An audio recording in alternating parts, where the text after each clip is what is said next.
Rabies, जिसका कोई भी ट्रीटमेंट नहीं है, एक बार सिम्टम्स दिखाई दिया तो डेथ श्योर है। ओनली वैक्सीन या इम्यूनोग्लोबुलिन से जान बचाया जा सकता है। लेकिन इंडिया में रैबीज वैक्सीन ही फेक निकले तो rabies case was reported in A US citizen जिसने इंडिया ट्रैवल करने आए थे, और सम रिपोर्ट सजेस्ट कि डॉग बाइट के वजह से उन्होंने इंडिया से रैबीज वैक्सीन भी लिया था। After that CDC, centre of disease control and prevention, ने एक वार्निंग जारी किया, counterfeit Abhayrab vaccine were reported in Indian cities that may not be effective. Simply मतलब ये है कि अभेराज वैक्सीन का, जिसको हम रैबीज के लिए देते हैं इंडिया में, उसका एक फेक बैच इंडिया में सर्कुलेट हो रहा है। वहीं से ये फेक वैक्सीन का कंट्रोवर्सी शुरू हुआ। उसके बाद ऑस्ट्रेलियन अथॉरिटीज ने हेल्थ एडवाइजरी जारी किया कि जो ऑस्ट्रेलियन इंडिया में अभेरा वैक्सीन लिए थे वो मे भी अनप्रोटेक्टेड है। उसके बाद यूके ट्रैवल अथॉरिटीज ने भी अपने इंडियन ट्रैवलर्स के लिए वार्निंग जारी किया। अभेरा वैक्सीन इंडिया का मोस्ट कॉमन यूज वैक्सीन है रैबीज प्रिवेंशन एंड प्रोटेक्शन के लिए। उसके बाद अभेराज वैक्सीन का मैन्युफैक्चरर IAL ने कहा कि कुछ डरने की जरूरत नहीं।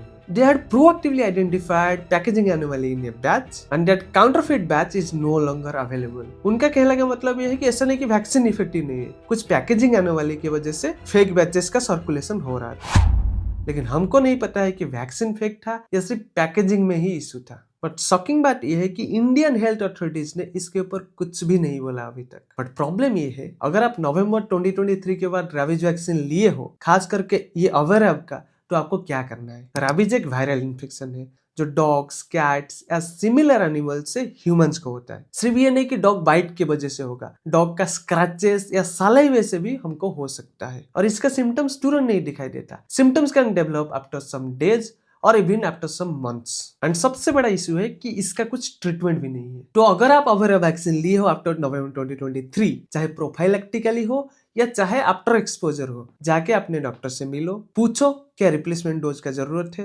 एंटीबॉडी टाइटर टेस्ट करवाओ। देखो, पैनिक होने की जरूरत नहीं है, बट इग्नोर भी मत कीजिए। आपको पता है इसका एक डिटेल PDF क्या करना है क्या नहीं, मेरा व्हाट्सएप चैनल पे मिल जाएगा, और मेरा फ्री व्हाट्सएप चैनल को ज्वाइन करने का लिंक बायो पे मिल जाएगा। आपने एनुअल हेल्थ चेकअप के नाम सुना है, जिसको लेके हॉस्पिटल से आपको लूटते हैं। मैं अगर बोलूं कि एक टेस्ट आपका मैक्सिमम डिजीज का रिस्क को आइडेंटिफाई कर सकता है, और वो एक टेस्ट 4 से 5 रुपए में हो जाता है। नेक्स्ट वीडियो उसी के ऊपर है, तो अभी से फॉलो कर लो। प्लीज इस वीडियो को शेयर कीजिए ताकि बाकी लोगों को भी पता चले।